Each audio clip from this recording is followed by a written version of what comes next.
G'day everyone, welcome back to Zero Access Footy, episode number 31, and it's Grand Final week. It is, of course, the final week in September, the final week of the 2025 AFL season, and once again, joined with Mr. Behm, who's looking very, very nice this week. I don't want to spoil your party, but technically it's going to be the second last week of September, so unfortunately, we do have another week. Way to kill it, bro. Way to kill the intro. No, that's really nice of you to do that. That was really sick. It literally rolls off the tongue. I don't know about you, a bit of an off tangent. 27th of September feels like the perfect grand final date. Something about it. Nah, to me it's 28th. Nah, it's 27. 27 has to be. Something about that number. But that's unimportant because we've got the big business coming out long. But first, we've got to look at how they got there.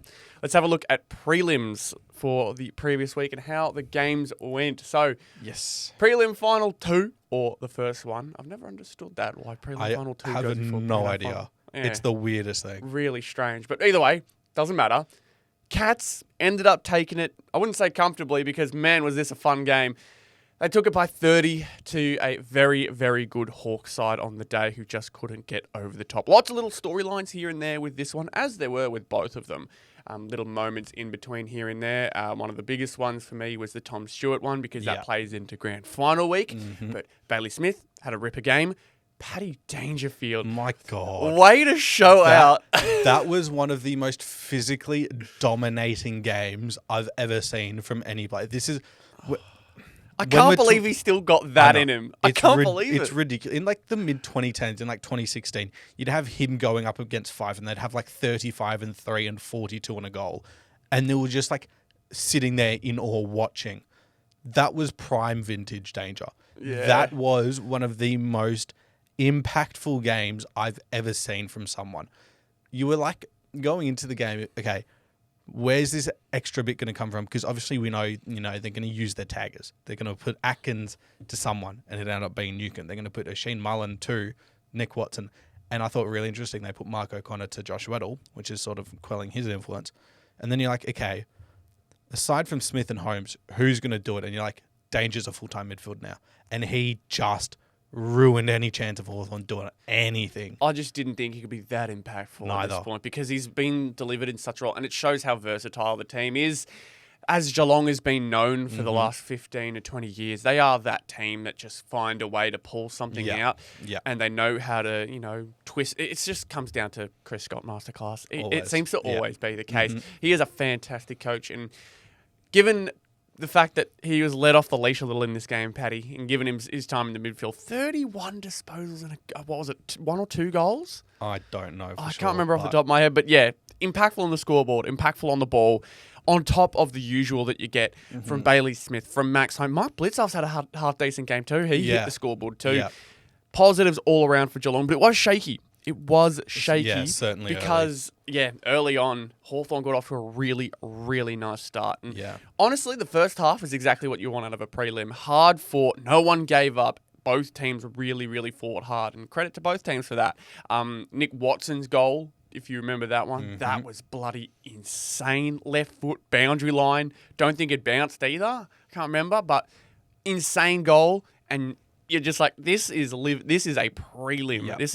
This is what you want prelim finals to be like. But unfortunately, one of the streaks that we were really excited about, Jai Newcomb's #1 rated player on the ground, didn't come through this week. No. And while you could say that was expected because of the tag, you were hoping that he'd do something magical. It was, again, another one of those storylines that finals always brings up. Jai had his nice little storyline coming in, but unfortunately, it just didn't work out the way that they would have liked it to. Yeah. Well done on them fighting so hard from 8th position. I think it's easy to forget that, considering how dominant the top 8 was this year. So that you finished 8th, you think, oh, they've got no chance. But realistically, they do have quite a chance at pulling something off. Just have to hope that the cards fall right. And they did up until now. So good on Hawthorn, of course. We know, obviously, they're looking at merit. And you look at the midfield, which is where he'd come in. Josh Ward had 8 touches. James Warble had under 20. And I think Newcomb just got over 20 as well. Yeah, so I think Newcomb hit 20. You can see the reasons they're improving, and they're not going to stop. They're going to go all out. We're all in. They've gone for Battle. They've gone for Barras. They're going to do it again this year with Merritt, obviously. If they can get him in, but like I'd assume with the way that things are looking at Essendon, you'd think it'd happen. Yeah, just Sam Mitchell has reshaped the culture. I wouldn't say he's flipped it on its head because Hawthorn's had a pretty decent culture going back to Alistair Clarkson. But, I say that now that I think about it out loud. Maybe not the greatest culture. But in terms of winning football, he has brought that. And Sam Mitchell has brought his own flavour.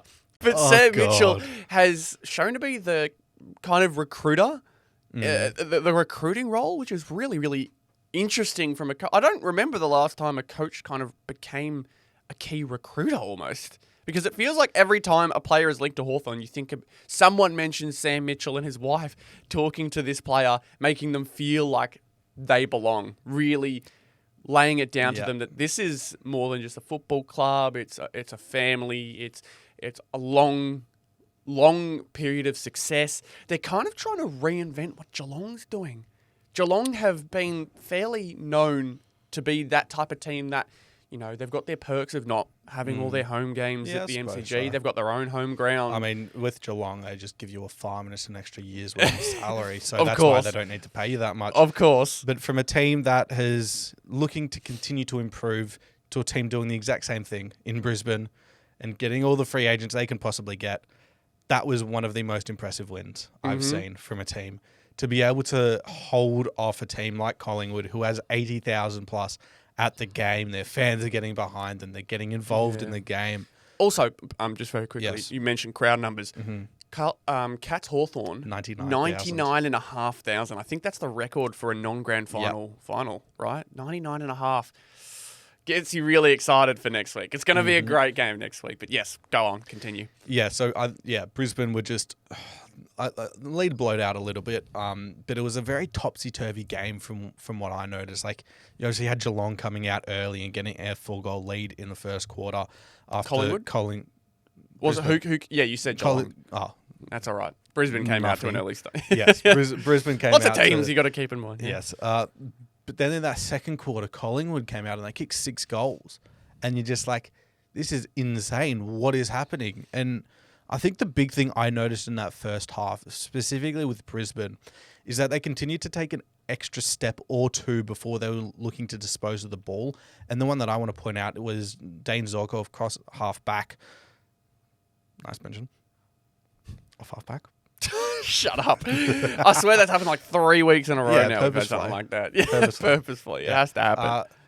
Still haven't seen anything from them, but I know, what the hell? Yeah. I'm getting upset. What the hell? Just keep talking your football. Keep talking numbers. Keep talking numbers. It just like they take an extra step, and Zorko was the one who was kicking it across the back 50, and I think it was.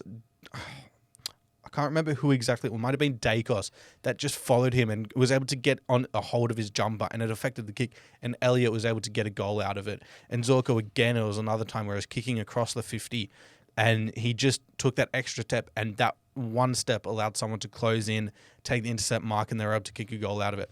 And I noticed that a fair bit, and it felt like the pressure was there, or they were too relaxed in a sense. And that second half, they just came out and they had the urgency. And I think, Cam Rayner was a huge part of that as well. Like, he had 5 handballs on the first half and he had 5 kicks in the second. He was very much, I was going to say, very much his play in this game was high effectiveness. Yeah. Right. You didn't expect him to get the ball, especially because, even without Lachie Neale, the Lions have so many ball winners. But Cam Rayner just took what he could get from the midfield and became just the usual Cam Rayner, dominant, strong, finds his way to put 6 points on the board. Yeah, and when we were previewing the game, we were like, okay, Brisbane's forward line, who's going to be the one? Because obviously you had the Moore against Morris matchup, which we got spot on, where obviously Morris kicked 6 against them last time. It was actually Ty Gallop, who had a career-best game. I think it was like 17.8 player ratings, according to Jambian data, the best player for Brisbane that game. 3 goals, yeah. 3 goals, 3 huge contested marks as well. We did very much call that in the sense that they needed someone to step up. If it wasn't for Ty, you probably could have said Zach Bailey. He had himself 2 goals and 20 posies and really got himself involved as he continues to get better and better. But yeah, Ty Gallop was the guy who you're like, could you have planned for this? Like, obviously, if any AFL player given the opportunity will have themselves a monster game if you allow them to. But Ty's 5 games in. It's you think ridiculous. the moment would get to him? It did not. It very much did not. So just another player for this Brisbane side who could potentially spell big things for this team. And as bad as Hipwood's injury was, it has just created opportunities for these younger blokes. That they're only, my God. Yeah, they're only going to get Oscar Allen next year as well to pair alongside Morris. And so they'll also get, presumably, I don't know how much Jordan Ridley's going to help them, but it's, again, numbers, depth, hopefully, if he stays healthy. Yeah, that too. But, I mean, to speak about Collingwood, I thought defensively it was one of their poorer games, especially at stoppage. You know, they were allowing... When you think of Brisbane, when you think of Rayner, he can play midfield, but he's such a forward half player. When you think of Zach Bailey, sure, he might play on the wing, but he's going to leak forward. When you think of Fletcher and we think of Wilmot and you think of Zorko, just because they're playing off the half-back flank doesn't mean they're going to go and stick in that area. Wilmot especially. I've seen him get... Yeah. He gets really excited for a chance at goal. 100%. Zorko kicked a goal late as well. I mean, I thought at defensive stoppages, Collingwood weren't aware enough. They weren't switched on to the point where Rayner kicked 2 from there, he kicked 1 and then not missed another, where Bailey was able to rove the pack as well a couple of times. And it's just like, surely you would have been coaching on this and you would have made your players aware. Obviously, you had Pendle going out early, which I think is a whole separate topic where I was speaking to the doctors early and he plays that defensive midfield role. I thought someone like Jack Crisp, who's been known as a good finals performer, this is probably his worst finals series I've seen him play, and I think that was pretty disappointing.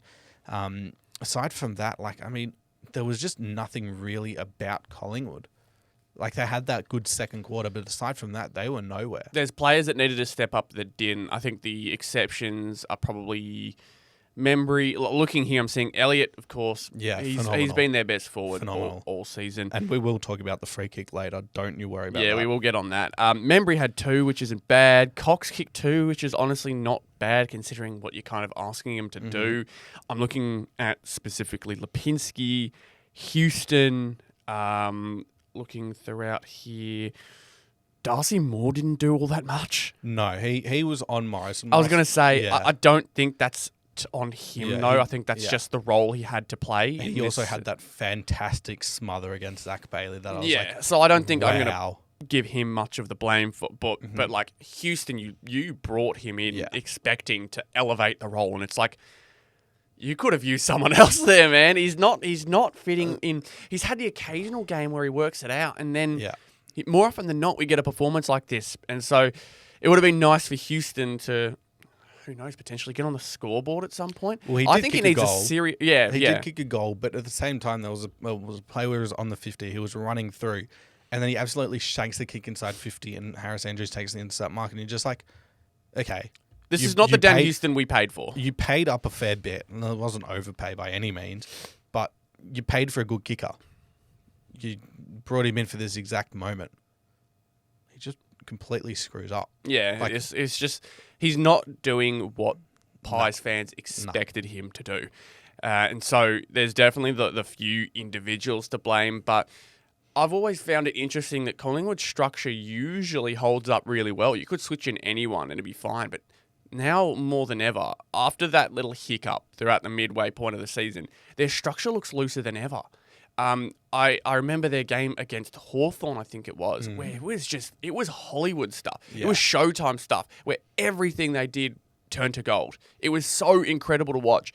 And it looks nothing like that anymore. No. Nothing like that. And I don't know what's changed. I don't know whether it was a specific game plan against Hawthorn to make it work that way, but against every other team since then, hell, you could even say against West Coast where they didn't even beat them by that much. Like, it does not look at all like the Collingwood that was showing off their and flexing their stuff in the first half of the season. Absolutely not.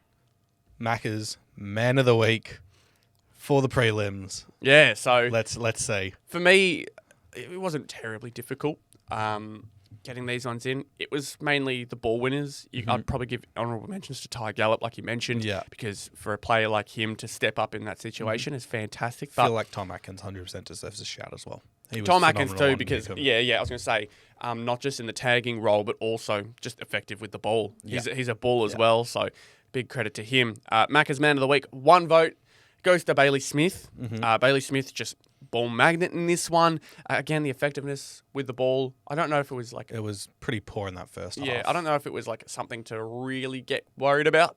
But at the same time, that's kind of what you expect from Bailey Smith now. And the day he improves it, if he improves it to the point where he is electric with the ball. Look, I think just because he gets the ball so much, it's hard to really ask him to be 100% effective every time.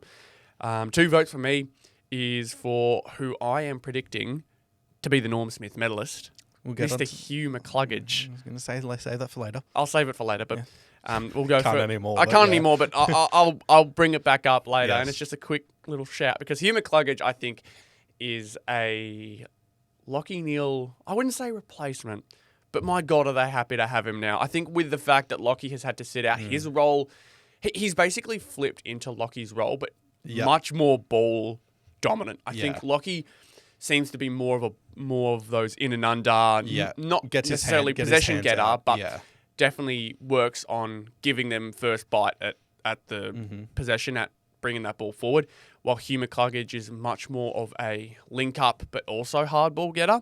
And I think because Lachie Neale's out, he's upped that, but he's kept the same amount of possession getting and averages in that sense. So he still gets in and under, but at the same time, he keeps finding these easy possessions to make easy link-ups and great decisions with. On the outside, He's just been elevated a little bit with Lachie Neale's absence and that's not easy to do. It's much easier said than done. So much credit to him.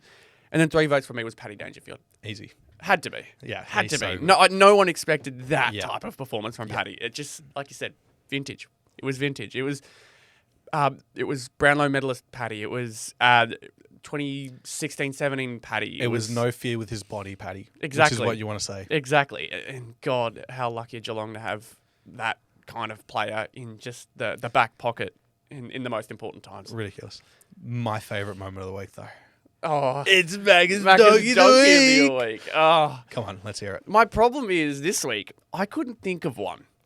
I actually couldn't think of a donkey of the week. Wow. I couldn't. I know there's moments, but the more I think about it, and that's why I was going to continue to. I'm going to open it to suggestion because I think you probably have got someone.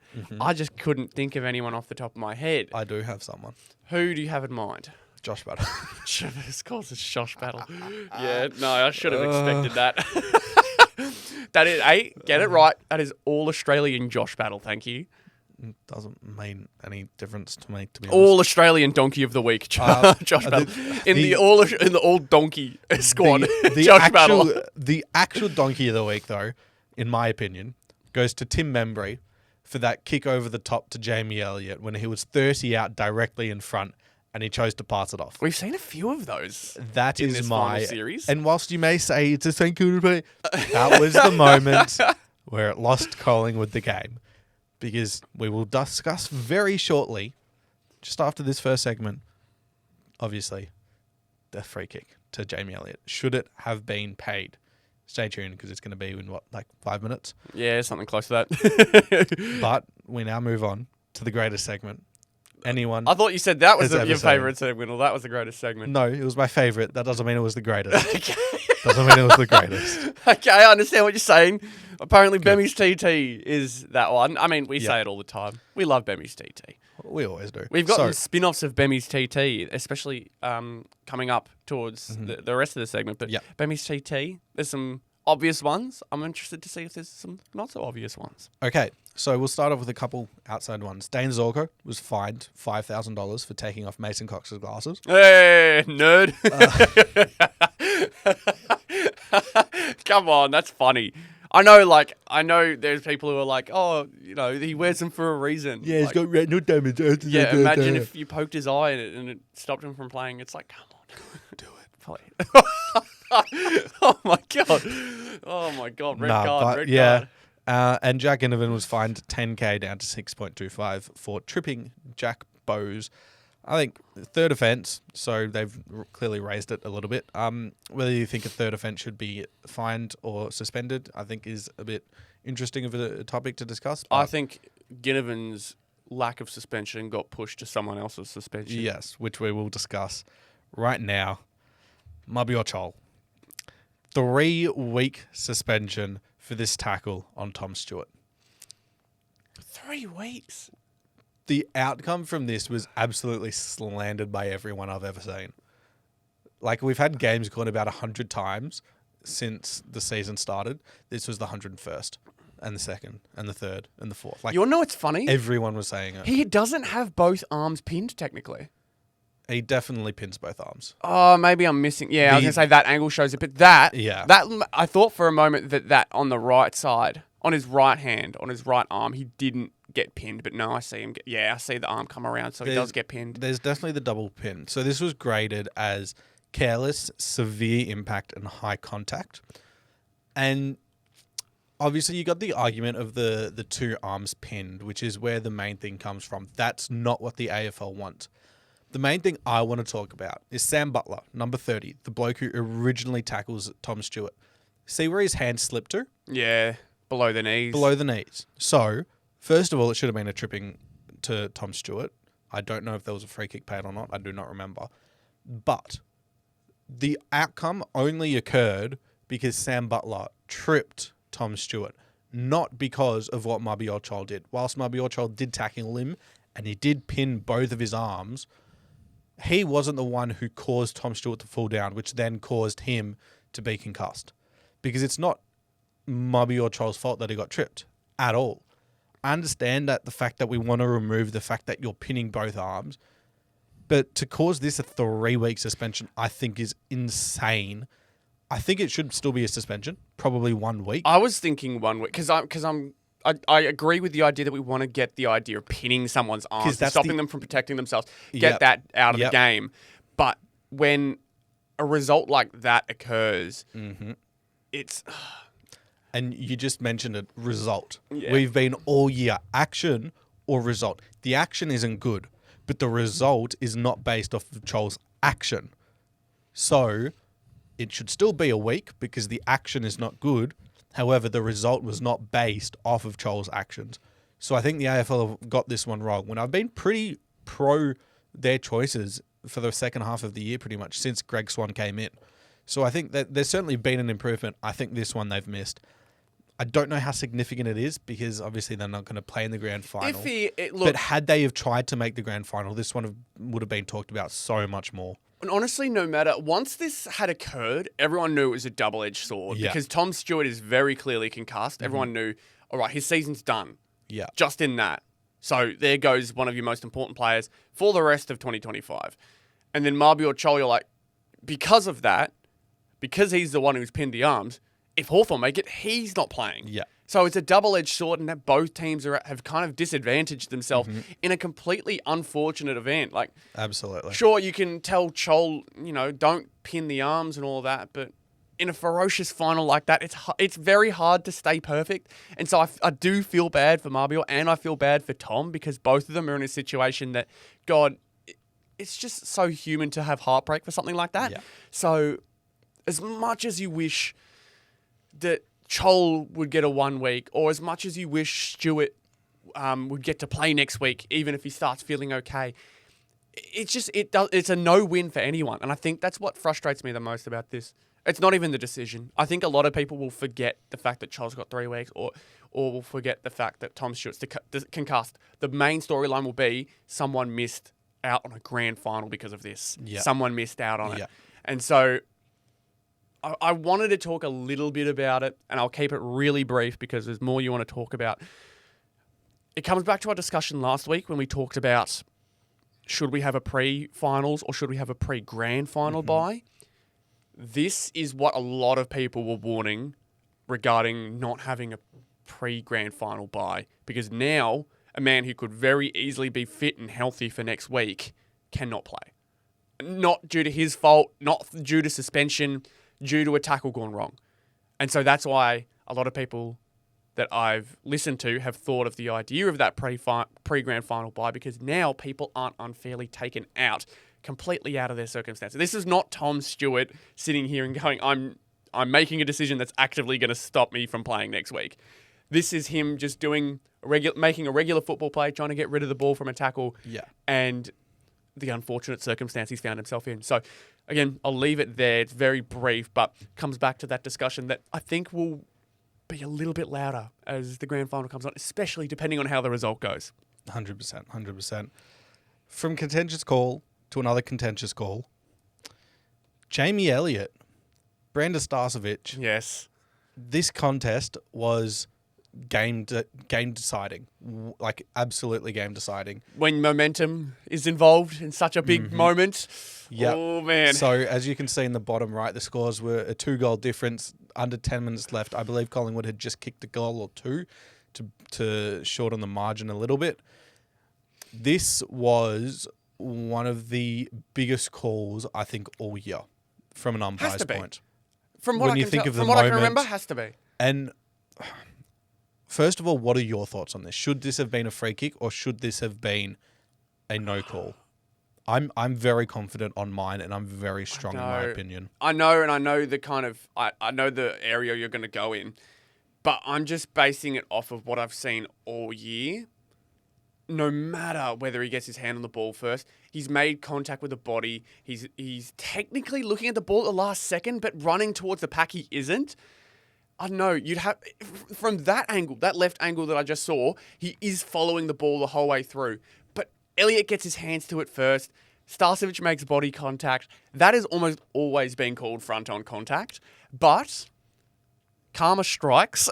So I think back to 2023's grand final when the advantage paid when there was no advantage. I think back to that. I'm like, that's funny, isn't it? So the way I'm going to look at it is simply based off of the AFL's rule book. So I've got it right in front of me. There are 2 free kicks that could potentially have been paid here. The first one is front-on contact, and the second one is a marking infringement or chop of the arms, where you don't get the ball and you stop the player. The other one is where you make contact without making an attempt on the ball. So the AFL rulebook states a player who makes the football their sole objective shall be provided every opportunity to do so. Now, there are 5 different institutes where a field umpire shall award a free kick in a marking contest. So, first one, holds or blocks an opposition player. Does he do that? No. Second one, unduly pushes or bumps an opposition player. Does he do that? No. C, deliberately interferes with the arms of an opposition player. Given his eyes are on the ball, you cannot say it was deliberate. D, makes contact to an opposition player from front on and whose sole objective is not to contest or spoil a mark.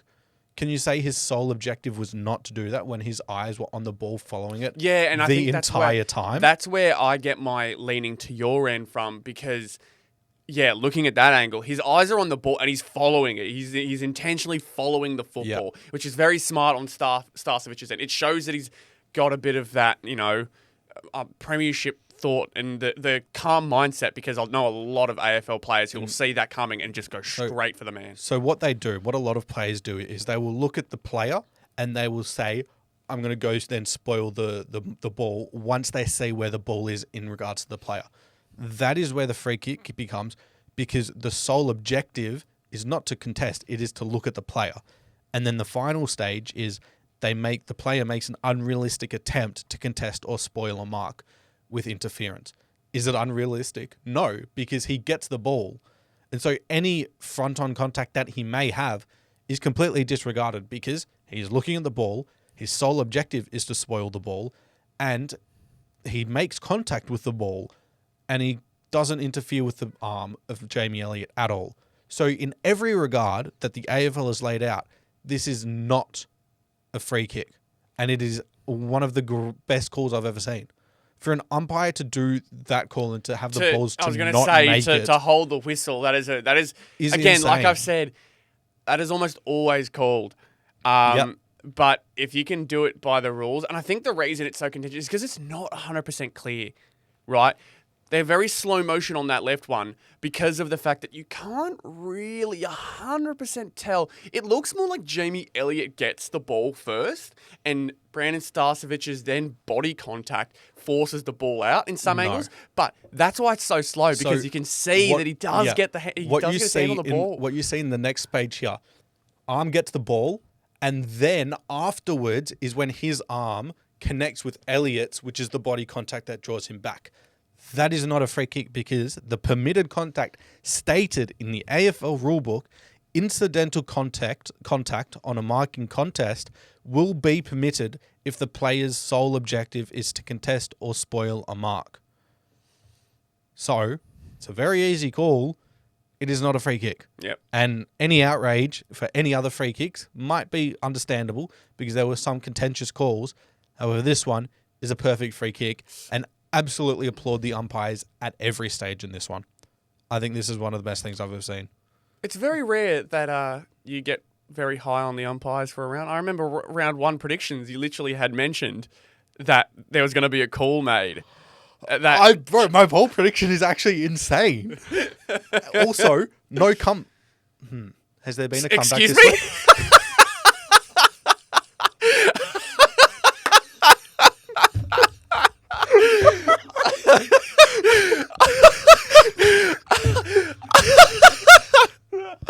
Also, we're children. We're children. Oh my God, that was so dumb. That was so stupid. I loved how excited you got for that. Oh my God. Look, credit to the umpires. Very good job on the call, especially with 9.5 minutes left in a prelim final in a close game. My goodness, that is a ballsy no call. Very ballsy no call. But also credit to Brandon Starcevich. I think a very, very 100%. smart play there. I was meant to say no comeback, which is one of my bold predictions, Yes. but I don't know why I stopped it. I don't know why. But there wasn't a comeback this week, was there? Because Brisbane ended up winning and they got out to an early lead. I mean, unless you call Geelong's first half. Even still, the first quarter ended up much closer, didn't it? Yeah, I guess so. So I wouldn't call it a let me comeback check. per se. I'd say that it was just a tight game until the end where Geelong got away. So, yeah, not too bad. Oh, we want to have a talk on this one. Very, very nice. So I had found some footage of this. This is really exciting. Something we haven't talked about ever before. The WAFL, the WAFL, the West Australian Football League, recently had their grand final. I cannot remember who it's between. I'm very sorry, Western Australian supporters. I was between, I don't know.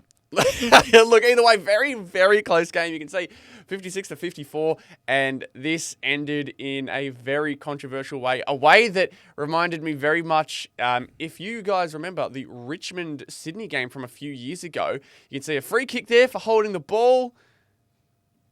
Siren goes, and he boots it away. And very quickly, you see number 5 right next to the umpire, lets him know, right, we have a free kick, and they've just booted the ball away.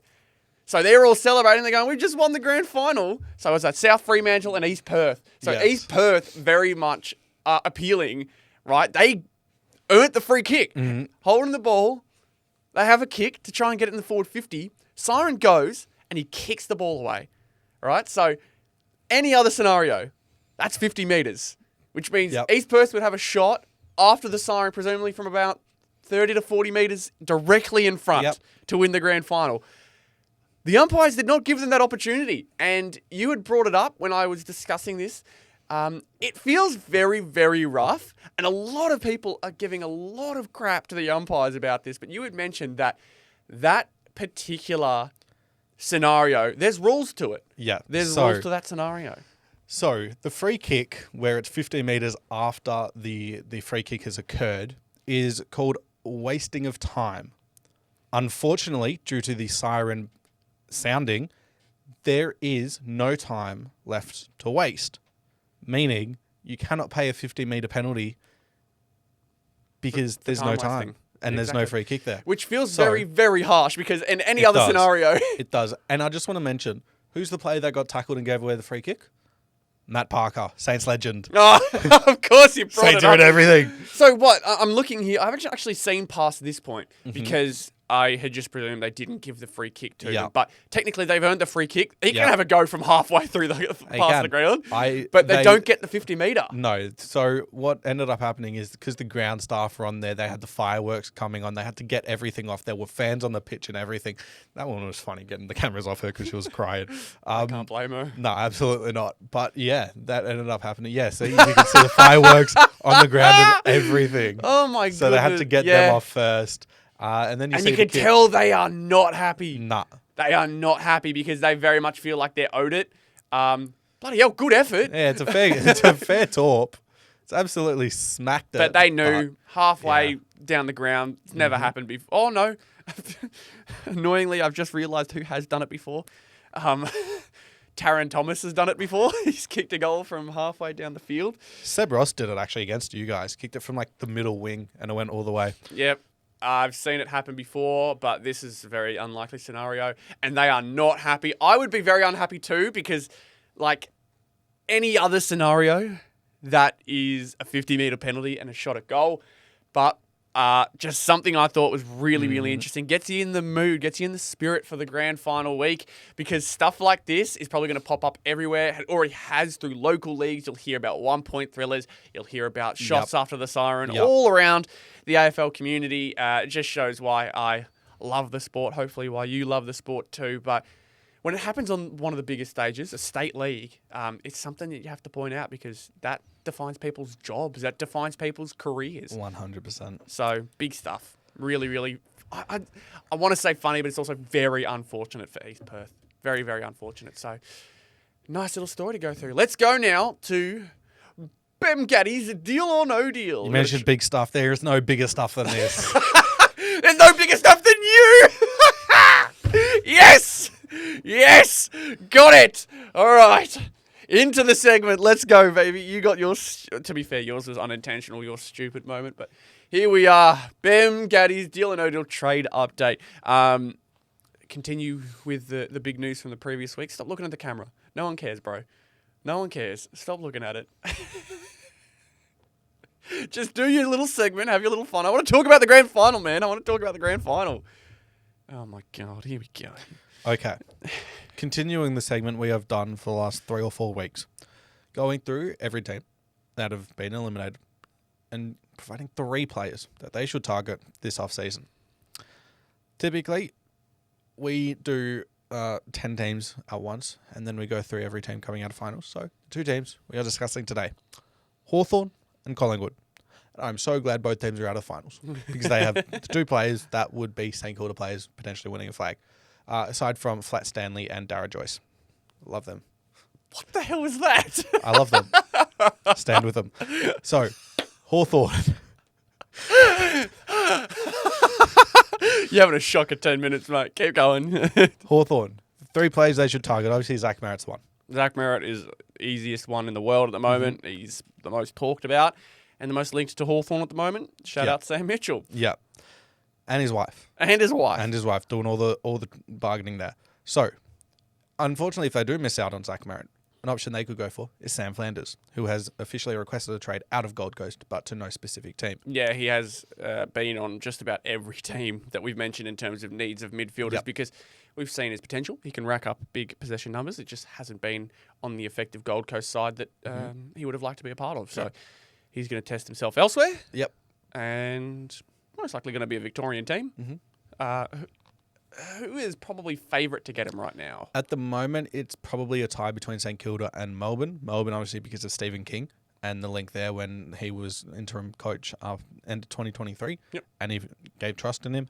And then St Kilda, I've got some good mail that there's pretty much a deal already been placed between St Kilda and Gold Coast for him. However, there's nothing official as of yet. Last player I want to talk about for Hawthorn, Mitch McGovern. I think some of their key backs this year could potentially be on the move, something like James Blank or Sam Frost, because they're going to look for some opportunities elsewhere because no one's getting in above them. And I also think up forward, if Cal Shadir has more injury issues, Mitch Lewis has more injury issues, and Jack Gunston can't fully stay fit for a full year, Mitch McGovern can be a swingman and can play both ends of the field. Yeah. So I think he's an all right player. Won't be too much money either, and it's not the worst option. Hopefully a low ceiling but high floor type player. You don't expect the most from him, but you expect to at least see a decent performance out of him each week. I think they could do like a Jack Martin thing with Geelong, what they did with him. Yeah, I get you. Collingwood. This one is really interesting. I'm seeing 3 crazy names. Ben King. Yeah, Ben King. They need forward out half issue. They need an answer to their forward half issues. But if Jamie Elliott leaves, they are completely fucked. I know, but like, how on earth would they get Ben King down? That silence tells me a lot. Yeah. Tells me a hell of a lot. This doesn't need to be realistic because the next person is Charlie Screw it, Curnow. they need Wayne Carey. Prime Wayne Carey they could really use. According to David King, his name is Jesse Hogan. For God's sake. For God's sake, we're bringing that one up. That's old news, man. That's an old joke. Well, Charlie Curnow was rumoured to also have some interest in joining Collingwood. It has come out that he's looking to play towards a beach and out of the spotlight, and that is the opposite of Collingwood. Gold Coast or So the preference at the moment is Geelong, Gold Coast, Sydney. You should say beaches. Are you dumb? Geelong? Oh yeah, no. Are you?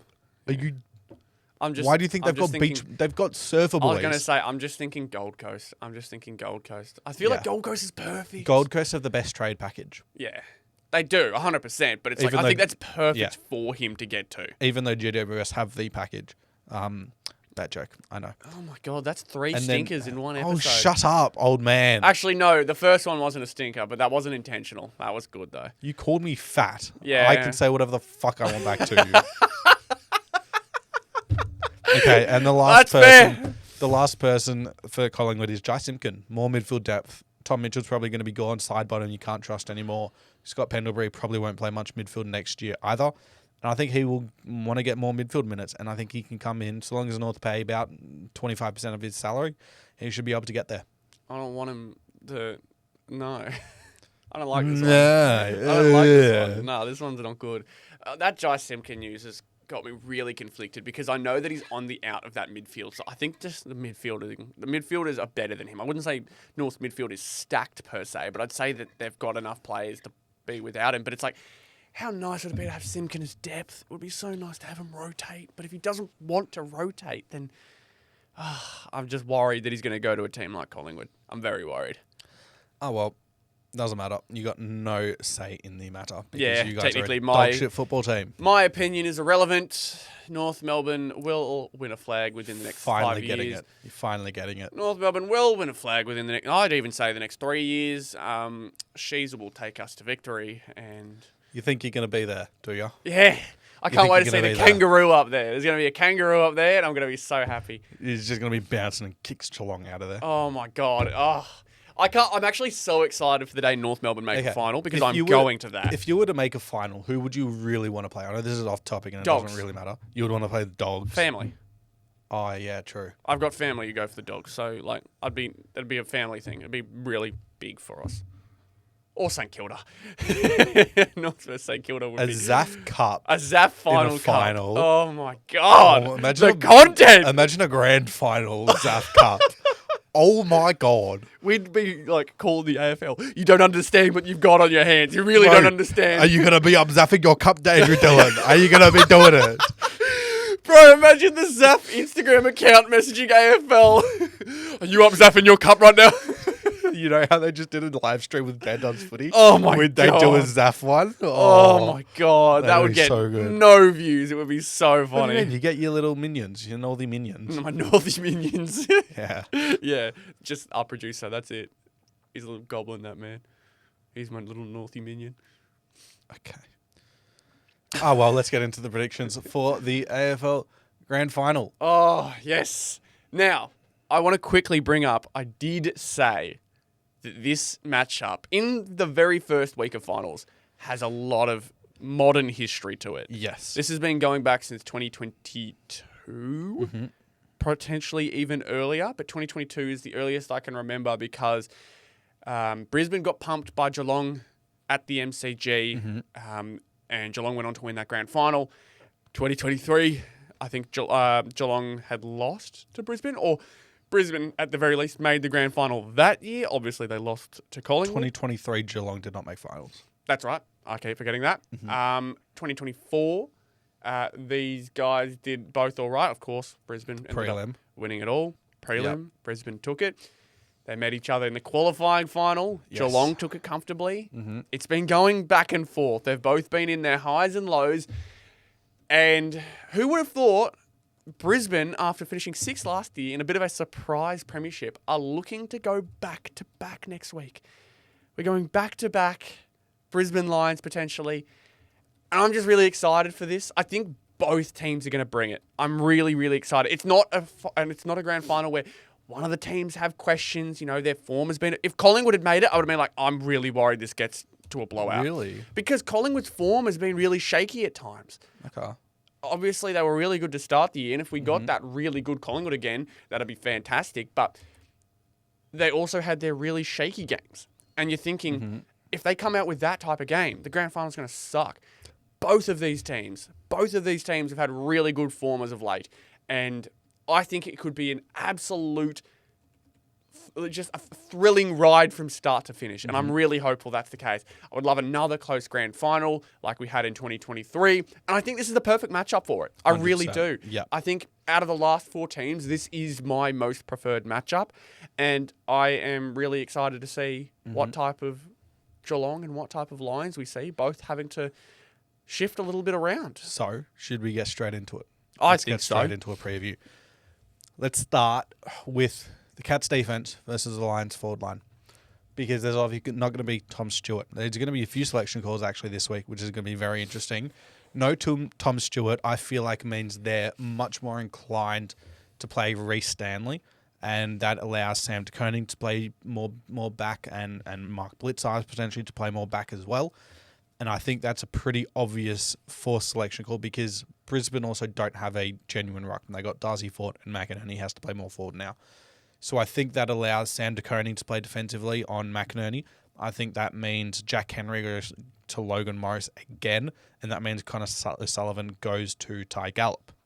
And then you've got the interesting calls of Zach Guthrie on probably Charlie Cameron. He's done a good job on him before, where obviously he was really quiet in that qualifying final. And that leaves Kai Lohmann. Who goes to Kai Lohmann? Because he's good in the air, he's good at ground. Hasn't been his best year, though. I think it could be a very interesting call because it might be a Lawson Humphreys. I was going to say, because you're looking at the fringes, I don't think Jack Martin's the guy for him. Martin is not a lot less of a... He plays everywhere. He's kind of a wandering linking he might be backman. The sub. Yeah. He could be the sub too, that too. Lawson Humphreys, I'm thinking, what's Sean Manor usually playing? Sean Manor's half forward. Yeah, because I was going to think maybe he's half back, but half forward seems more his role. I just know he's played a bit of back in his past. Because then you've also got Mark O'Connor on Cam Rayner, which is the matchup last week, which I think size-wise is the clear option to go with him. Yeah. Well, if we can literally look back a couple of weeks to when they last played and see who played on who. Yeah, so absolutely. Of course, this is what worked for Geelong. We're going to have different teams. I believe Lockie Neal was playing in this one too. Yep, he was. So, yeah, well, a whole there's bunch also of a chance stuff. he does come back again this week, which does change some things as well. There's issues around Jared Berry and whether he plays as well with his shoulder. It looked pretty bad. That was obviously the issue with the Dacos tackle. Yeah. But I don't know if he gets up. And there's a few selection calls that are really interesting. So you look at the midfield, though. You got Smith, Holmes, Atkins, and Jed Bowes plays in there. And then you got Danger, obviously, who wants to play in there at times. Versus potentially Neil, but we're not going to bank on it. No. And then you got McCluggage, Ashcroft, Dunkley, Rayno goes in there, Bailey goes in there. And that's pretty much it. I've even seen Fletcher get in there a little bit. Yeah, occasionally. Probably will eventually become a midfielder, you'd assume. Levi Ashcroft also plays in there a fair bit. Yeah. I think the edge slightly goes to Geelong, given what we saw with Paddy Dangerfield. However, there's also the chance Lockie Neal's come back, and that swings it back in Brisbane's favour, in my opinion. I'm just looking at this back line, honestly, because I think that's Geelong's biggest worry. I think Brisbane know, despite some inaccuracies during the season, they know how to put points on the board. Yeah. And so if they've even got a little bit of a problem in the back line, it's going to be a worry. So obviously no Tom Stewart. I'm seeing from their last time they had Stewart in there. Yeah. Humphreys off the halfback with Blitzarves there too. Mark O'Connor, Jack Henry, and Zach Guthrie. So there's two players potentially compromised there with Jack Henry as well.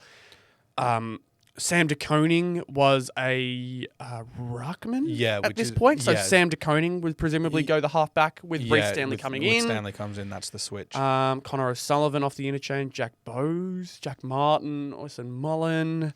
And that's the other one. Does Mullen go to McCluggage again? Yeah, it's that, but it's also then, like you said, the Lohmann problem. I feel like Lohmann, he's done it before. He's shown out in a grand final. Obviously, they're not going to do it every grand final, but who could they possibly put on Lohmann? And then, this is the interesting thing. It all leads to who goes on Jeremy Cameron. Because you look at the game last time, there was no matchup for him. He had 6 shots on goal, could have easily kicked 5. Very easily, because Leicester, who's been very good on him beforehand, that was the worst performance I've seen from him ever. And then they had to put Gardner to him, and whilst Gardner's okay physically, doesn't do much around the ground. And that was obviously where Jezza was able to get over him. Does Harris Andrews go on him, or does Shannon Neal be the matchup for Harris Andrews? Because Harris Andrews is a gun. He is a seriously so good player. Yeah. So, I'm trying to think, because I always love the second option. I think the second option, when you have to think so hard about who you play, the second option always explodes. The most prime example this year has been Aaron Norton's resurgence with Sam Darcy exploding to the degree he has.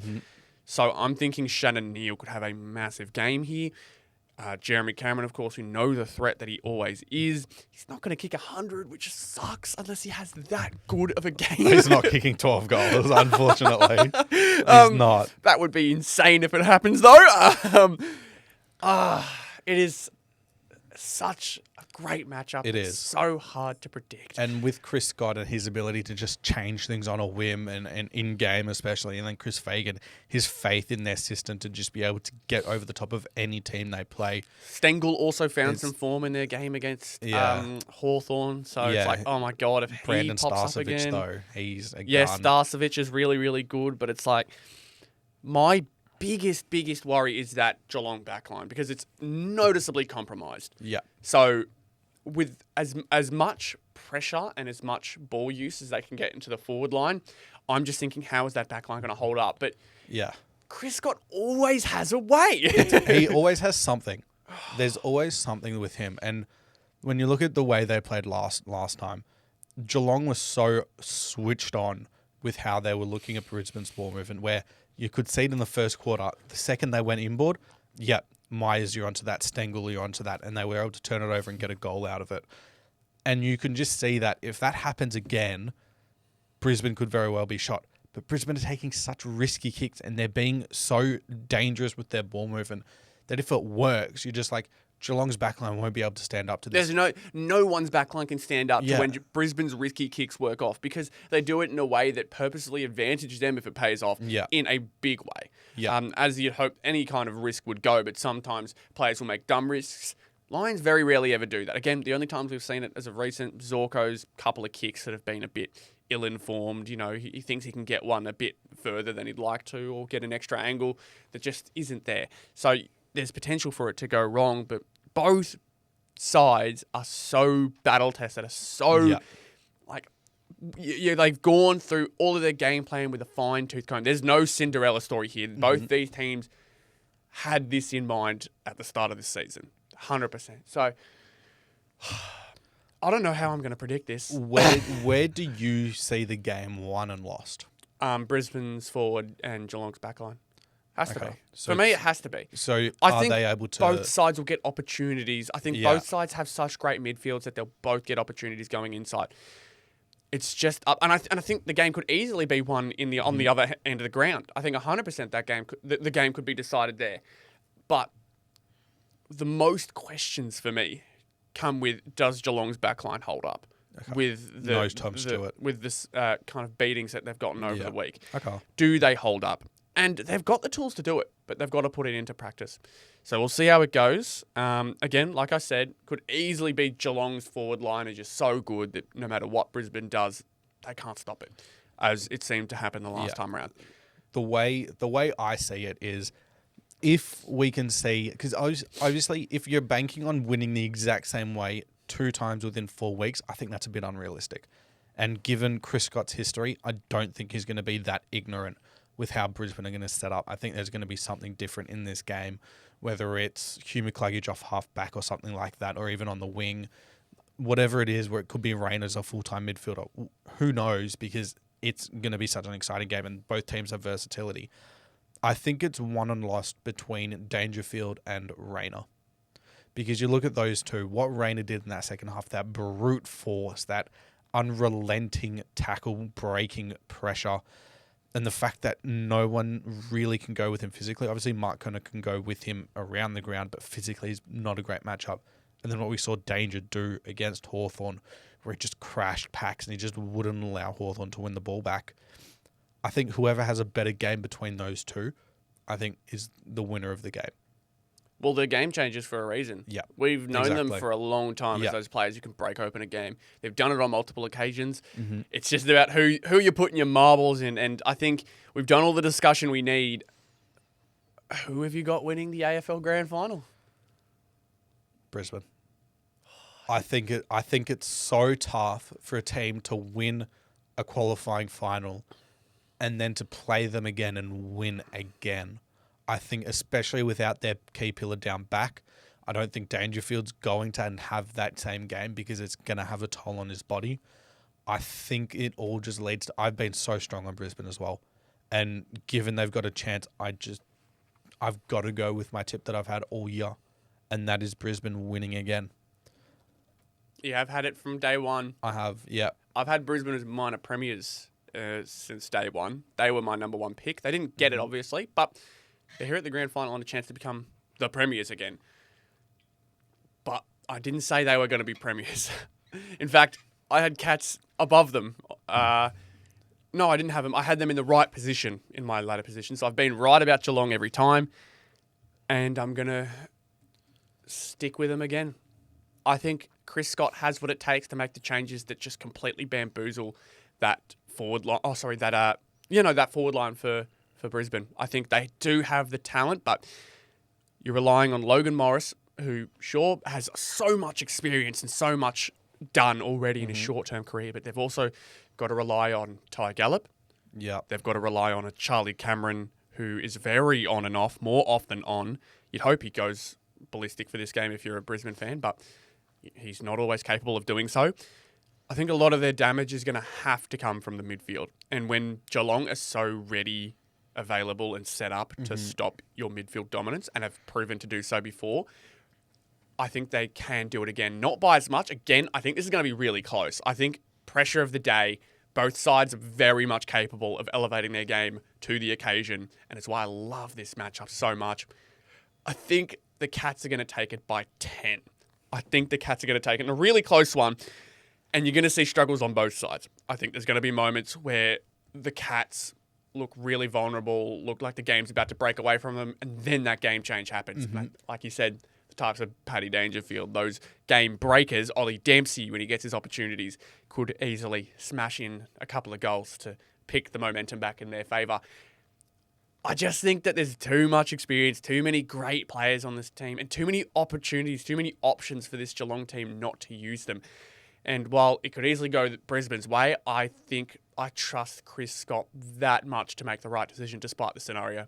I really do. I'd absolutely agree with pretty much everything you said because we've seen it and they're proven.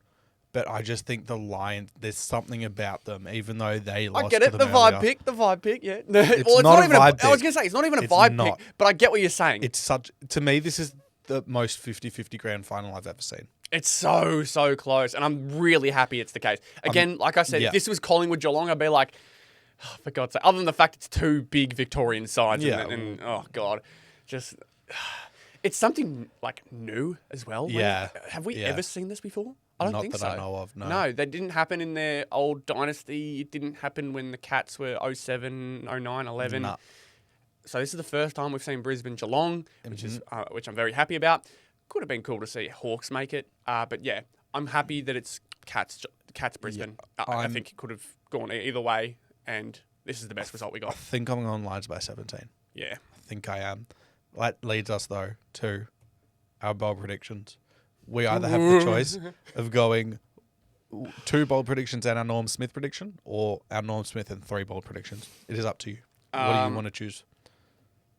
So either 3 bold predictions and a Norm Smith? Or Norm Smith is one of the bold predictions. Norm Smith is one of the bold predictions because I think, you got 48 people to go through. Yeah. That's a bold prediction no matter what, I reckon. I agree. So, Who is your Norm Smith medal for the 2025 AFL Grand Final? It's got to be Hugh McCluggage. For me, it's Hugh. It's got to be Hugh. Even in a losing Grand Final. Yeah, I think it genuinely could be. I think genuinely, Wow. especially if he gets moved around to that, especially off halfback, especially off halfback. If Geelong are making those moves, Hugh McCluggage could very easily rack up a big disposal margin. Obviously, it's dependent on like how effective he is, whether he's getting the ball. I think the fact that it's going to be close will help him out a lot. Even if Geelong does take it, which I predict will happen, Hugh McCluggage has an elevated role, finds himself in a lot of scenarios where he could be moved to a more ball handling and on-ball effective position. And who knows, could even get himself on the scoreboard. But I think Hugh McCluggage, the only way he gets it is if it's close. If it's not close, it'll go to someone who dominates on Geelong's side or kicks a lot of goals. Who is? Jeremy Cameron. Okay. So you've gone McCluggage or Cameron? Yeah, probably. Yeah, I'll go Jeremy Cameron. Okay. I'm going Harris Andrews. I see it. Brian Lake-esque of the Hawthorn. Yes, that's a great shout. That is my guess. I just think he has been phenomenal. We saw how good he was in that first week, and I think if Brisbane are able to get up, which I've tipped them to do, he is going to be the force that just doesn't allow Geelong to penetrate that backline, and he's going to be a brick wall. So, to me, everything leads towards him having one of the best key back final series I've ever seen, because he has stood up in every single final. Phenomenal player. Yeah. Best fullback I've seen. I do not disagree with you. So, I really do think it could be possible, especially, again, that comes with if it's really close. Yeah. If it's a blowout, it's always going to go to a high possession getter or a high goal scorer. Half forward, yeah. It's never going to go to a backman if it's a big one because, people will be like, oh, they didn't need to defend that much. If it's close and Harris Andrews steps up in those big ways, that's when he's going to get recognised. So I think for both of us, the tips that we've gone with help our cases a little bit. Yeah. My first bold prediction for the grand final is both teams are going to score over 90 points. So it does go against your Harris Andrews pick a little bit. Okay. But I think they both have what it takes to be a big scoring team. I don't think either team are going to be a bit gun shy. I think they both are going to step up. That's why I love this. I love this matchup so much. Neither of them look like they're going to have those ifs, like those really like yips types of kicks and maybe a couple here and there, but they're both grand final and final experienced teams. They're both very, very strong. So I think both of them will start scoring in big ways. I think my first bold prediction is that the first half is going to end up very close in the end of the margin, but the first quarter, one team will dominate, and then the second quarter, the other team will dominate, and it's a very clear difference where it's like 5 goals to 1, and then it's 6 goals to 2. Where it's that much of a difference. I think that's tale what of it's two gonna be. halves. Is that your bold prediction? I don't know if it's a tale of 2 halves, but the first half, in a sense, the first half is split into 2 halves. Yeah. Oh, okay, yeah. So it's like first quarter, Yeah, one so side, first second quarter, one side is great. Second quarter, the other side is great. But the margin ends up pretty close. Is that for the first half? Yeah, that's for the first half. I don't know what's happening in the second half. I'll keep it a mystery. My bold prediction is the first half is split, basically, between the two teams. Yeah, okay. Fair enough. I am actually going to think on the opposite end of the spectrum. I'm trying to think of players who are usually really good, who I think may have a bit of a struggle. Because like I said, both teams step up. It. So I think a bold prediction could be someone doesn't live up to that mark. And for me, that person, unfortunately, is Levi Ashcroft. I think Levi can get himself a lot of disposals very often, but I think he's going to have under 15 in this game. I think with his, young game, he's in a position where his role isn't so necessary or reliant. They don't rely on Levi's play as much as they do other players. And so I think maybe it's just the habit of Levi not knowing where to go. Maybe it's just the fact that he is in the wrong spot at the wrong time. But I think Levi may have himself a bit of a tough one. Under 15 disposals, when he very easily can rack them up. I think under 15 is where we see Levi. I don't mind it, but I think just first-year player, it's a bit hard to tell. I mean, you just think back to Will Ashcroft. He won the Norm Smith. Yeah, exactly. So, it could go the other way. But at the same time, considering both sides look so ready for a grand final, I think it'd be interesting if there is a noticeable player who's off. And for me, it just makes sense if it's the youngest or one of the youngest guys out there. First big momentous occasion. He watched his brother play in the grand final as well from the stand. So now to be out on the other side, that's a cool story in itself. You just contrast Levi and Will celebrating last year to if they win it, celebrating this year. Like, that'd be kind of cool. I like that. I'm going to go for Josh Dunkley and Tom Atkins to combine for 50 tackles. No, that is double. That is 2 players beating the AFL record. I'm trying to think of a number. I feel like 25 is not bad, but it's a bit low for a bold prediction. 30's a relatively high, I think 25 is fine. I'll go 25 because then. that's 13. If you're thinking It's the most 13 even and split, 12, that's 13 and 12. I'll go Josh Dunkley and Tom Atkins combined for 27 plus tackles. Okay, that is thinking that, I think that's very bold because all it takes is one not to do that and to have no pressure.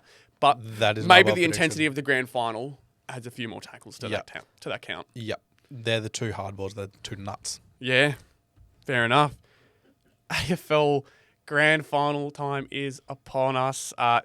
I'm excited to come back next week and talk everything regarding the Grand Final. Yep. We'll find out who ends up being a winner in the next episode of Zero Access Footy. Thank you guys so much for tuning in. Hopefully you guys are just as excited as we are.